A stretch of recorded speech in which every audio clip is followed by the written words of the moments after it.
Welcome back to the deep dive. We're pushing forward on this amazing journey towards what we're calling joyful living. It's this really insightful 14-step process for refining the mind. And if you've been following along, you know we've already covered the first 4 steps. Things like understanding your senses, getting the preparation right, laying some really solid groundwork. And honestly, that groundwork is crucial because now we get to unlock the next piece. We're diving into step 5 today, relaxation meditation. And this isn't just, about feeling calm for a second. It feels much more foundational than that, like a gateway. That's a great way to put it. Yeah, a gateway. It's absolutely foundational.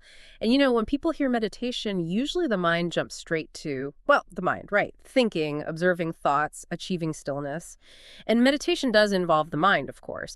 But what's really interesting, maybe even surprising, about this specific initial level is that its primary goal is actually quite distinct. So our mission today really is to unpack that. What's its real purpose? How do you actually do it step by step? And maybe uncover some unexpected benefits that come along with it. Plus, there's a really critical caution we need to talk about for anyone serious about this path. Okay, yeah, let's unpack that. You said the distinct primary objective. So it's not just about chilling out. What is the main goal of this relaxation meditation? How is it different from, say, mindfulness or other practices people might know? Right, good question. Because it is different. The only true purpose of relaxation meditation in this specific context is to serve purely as a stepping stone. Next stepping step. Exactly. A stepping stone to the other later levels of meditation within this whole process. Think of it like the warm-up before a serious workout. It's the essential prerequisite. You absolutely need it to effectively move into the deeper stages. In fact, all the remaining 4 levels of meditation we'll eventually discuss, they must be preceded by this relaxation meditation. It's the key that unlocks the door. Okay, so it's mandatory prep work, basically. Mandatory prep work, and the practical side of it is pretty neat too. Once you actually get good at it, gain some competence, the time it takes to get fully relaxed, it shrinks down to just a few minutes. Oh, really? Just a few minutes? Yeah, so it stops being this long, drawn-out practice session and becomes this quick, almost automatic switch you flip before going deeper. Makes the whole process much more efficient. Okay, that efficiency sounds appealing. So this is where it gets really interesting for people wanting to try this. How do you actually do it? You mentioned stages. Let's start with stage 1. What's involved? What does it feel like? Right. Stage 1, it's very methodical. First off, you'd ideally practice for, say, about 20 minutes. And that's assuming you've set things up right. Like we talked about in step 4, quiet place, right time, comfortable posture, all that. The preparation. Exactly. Now, the core action, the main thing you're doing in stage 1 is relaxing the physical body completely. And it's not just flopping down, it's an active mental process. You consciously, mentally leave the control of the body. Leave the control. What does that mean exactly? It means you intentionally let go of all the tension. You scan your body part by part, usually starting right from the tip of your toes, and you just systematically relax everything, moving all the way up to the top of your head. Okay. A really good analogy. Think about when you get an injection. The doctor or nurse always says, relax your arm. Right. And you consciously let it go limp. Exactly. That specific feeling of intentionally letting go, releasing all that subtle holding, that's what you're doing, but for your entire body. You mentally go to each part, notice any tightness, and just let it go. Let gravity have it. Okay, I can picture that. Now, there are some really crucial requirements here for it to work properly. First, once you feel completely relaxed, there should be absolutely no movement, stillness. No fidgeting? None. Second, your senses hearing, touch, sight, taste, smell, they should all become peaceful. Quiet, almost like they've switched off. It's similar to how they are in deep sleep. But, and this is super important, you must not fall asleep. Ah, okay. That sounds like a balancing act. It is. And it's possible, especially if you're not already exhausted when you start. And the third thing, your breathing should become really smooth and uniform, steady, almost unnoticeable. Wow. That sounds intense, actually, in its stillness. It is. And it takes patience. Mastering just this first stage, getting really good at that deep physical letting go, that could easily take a month, maybe more of daily practice. A month or more. Okay, so it's a real commitment. It's building a foundation. You can't rush building a strong foundation. Makes sense. So that's a powerful base. Yeah. This deep physical stillness. Once someone gets there, consistently, what's next? How does stage 2 build on that? What's the next layer? That's a great question. Stage 2 is where things move inward, really. Once you can achieve stage 1 fairly quickly and easily, you add one more task, a really fascinating one.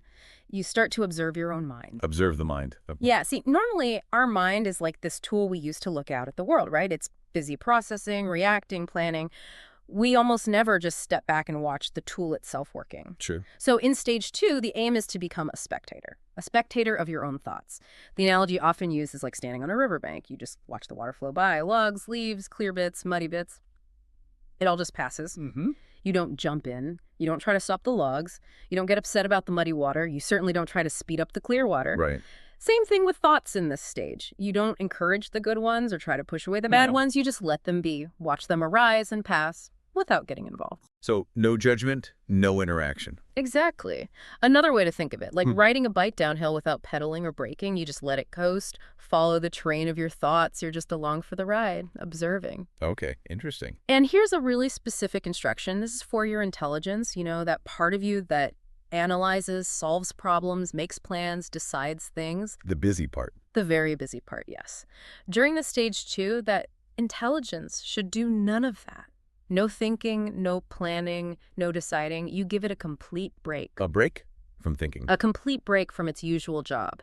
Its only task now is just to observe the thoughts that drift by. And crucially, observe them without any sense of ownership. Like, they're not even your thoughts, just thoughts happening. Wow. Okay, that raises a big question, though, doesn't it? Because most people really identify with their thoughts, like, I am my mind. How do you observe without owning? You've hit the nail on the head. That's one of the core challenges and actually one of the subtle aims of relaxation meditation. It starts to create a little separation between the I, that core sense of self, the observer, and the mind. The stream of thoughts and feelings. It lets you see thoughts as phenomena passing through awareness rather than being you. Like watching traffic instead of being in the traffic jam. That's a decent analogy, yeah. You're the observer on the bridge, not the car stuck in traffic. But it's tricky. Using the mind to observe the mind, it's a bit like someone who wears glasses trying to actually see their own glasses. Right, you just see through them. Exactly. Unless someone points them out or you take them off and look at them, you don't notice the lenses themselves. Seeing the mind objectively is similar. It's a perspective shift. And honestly, this ability, this detachment, it only comes with practice. Consistent, gentle practice. Every time you notice you've gotten hooked by a thought, you just gently bring your attention back to simply watching. Gently redirecting. Okay, that distinction between I and mind feels really significant. So bringing this back to daily life and our goal of joyful living, beyond just being prep work for more meditation, does this practice actually do anything else for us? Are there like side benefits? Oh, absolutely. It's a great question because while, yes, the primary purpose is definitely being that stepping stone, it throws off some incredibly valuable byproducts. 2 stand out as being really impactful for, well, pretty much anyone today. Okay. The first one is just simple but profound. Relaxation. Actual deep rest. I mean, let's face it, life is hectic, right? We're always on. Yeah. Constantly processing, reacting. For most people, the only real break is sleep. True. Sometimes not even good sleep. Right. So relaxation meditation offers this dedicated window to just reset, to refresh. And people often report feeling incredibly refreshed after just 20 minutes, like comparable to how you feel after a full night of really deep sleep. Yeah. It's a powerful recharge. Wow, 20 minutes for a full night's rest feeling. That's quite a claim. It can be that effective for some, yes. It's about the quality of the rest, that deep letting go. The second major byproduct is, maybe surprisingly, improved decision-making. How does that work, if intelligence is supposed to be resting? Well, think about it. All day long, your mind is just collecting stuff. Problems, worries, tasks, data. It rarely gets a clean break, some space to see things objectively. During relaxation meditation, especially stage 2, even though you're instructing intelligence not to actively think or plan, it's like it subtly steals that quiet time. Sneaky intelligence. Kind of. In that calmer, less cluttered space, it seems to almost passively reflect on things in the background, and often, seemingly out of nowhere, solutions to problems you've been wrestling with just appear. People find they come up with lots of creative answers without actively trying. Okay, that's a really interesting side effect. Right. Relaxation and better decisions. Sounds great. They are great byproducts. But now connecting this back to the bigger picture, the path of refining the mind. This is probably the most crucial point we need to make today. It needs to be crystal clear.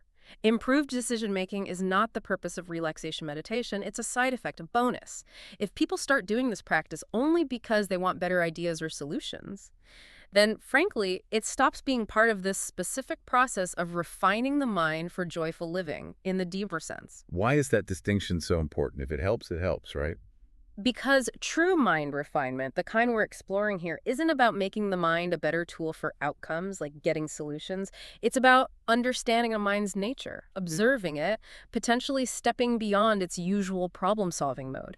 If your goal is just the outcome, the solution, you're still caught in that goal-oriented loop. You haven't achieved the detachment, the pure observation. Yeah, okay. So if you're using it to think better, you're not really giving intelligence that break you talked about. Precisely. Hmm. Now, if someone wants that improved decision-making benefit, they can absolutely do this exercise. It's probably very helpful. But within the framework of this 14-step path, they shouldn't really call it meditation in the intended sense. It's a useful mental technique, but not the specific meditative step we're defining here. Got it. So the intent matters. Hugely. And here's the practical implication. If you are doing relaxation meditation for its true purpose as that stepping stone, then you absolutely must schedule separate, dedicated time for your intelligence to do its normal work. Thinking, planning, analyzing, deciding. Separate time for thinking. Yes. Because if you don't consciously give intelligence its own slot to chew on problems, it will hijack your meditation time. Guaranteed. It's like intelligence hates being idle when there are problems unsolved. It will steal the time you set aside for just relaxing and observing. That makes sense. Like trying to relax when you know you have a huge deadline looming. Yeah. Your mind keeps going back to it. Exactly. So you almost have to make a deal with your intelligence. It's like telling a kid, look, we will go to the park later, I promise, but right now, just focus on this homework. You need to mentally assure your intelligence, yes, I'm setting aside time later specifically for you to analyze and plan. Right now, just rest and observe. Pacify the intelligence. I like that. You have to pacify it. Otherwise, that clear separation needed for true relaxation meditation just won't happen. You'll end up doing problem-solving late instead of meditating. That's such a critical point. Yeah. The purpose versus the byproduct and managing the intelligence. Okay, so step 5, relaxation meditation. It's this vital foundation. First, deep physical letting go. Then, becoming that detached observer of the mind, all serving as the essential prep for what's next. Plus these handy side effects, the deep refreshment, and maybe even sparking some solutions, but only if we keep the main goal, the non-goal-oriented observation, firmly in mind. Perfectly summarized. And just consider, as a final thought maybe, how that specific instruction, give intelligence a break during meditation, but promise it separate work time, how that really pushes against our usual modern idea of always being on, always productive. What does it really tell us about the different kinds of mental states and the unique value of true mental rest, distinct from active thinking? How might consciously managing those states be key to, well, joyful living? Yeah, that definitely gives us something to chew on. Rethinking rest, rethinking productivity, some profound layer to this process. Absolutely essential food for thought as you continue exploring this path. Keep practicing, keep observing, and keep diving deep with us.